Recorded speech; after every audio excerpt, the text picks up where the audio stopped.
ISF বিধায়ক নওশাদ সিদ্দিকীকে অশ্রাব্য ভাষায় আক্রমণ তৃণমূল বিধায়ক শওকত মোল্লার। একটি বস্ত্র বিতরণী অনুষ্ঠানকে কেন্দ্র করে এই ঘটনাটি ঘটেছে।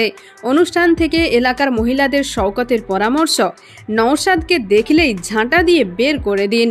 প্রসঙ্গত এ প্রথম নয়, এর আগেও একাধিকবার শওকত মোল্লাকে অশ্রাব্য ভাষায় আক্রমণ করতে শোনা গিয়েছিল নওশাদ সিদ্দিকীকে।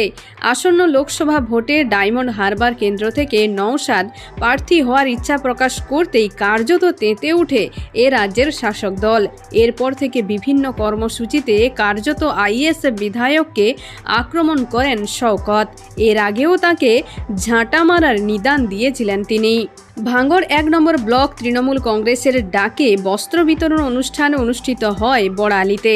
সেখানে উপস্থিত ছিলেন ক্যানিং পূর্বের বিধায়ক তথা ভাঙড় বিধানসভার পর্যবেক্ষক শওকত মোল্লা।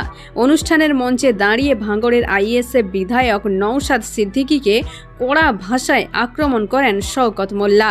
এলাকার মহিলাদের উদ্দেশ্য করে তিনি বলেন, মা বোনদের বলবো ঝাঁটা ধুয়ে রেডি করে রাখুন, যখনই এখানে ঢুকবে তখনই ঝাঁটা দিয়ে এখান থেকে বের করতে হবে।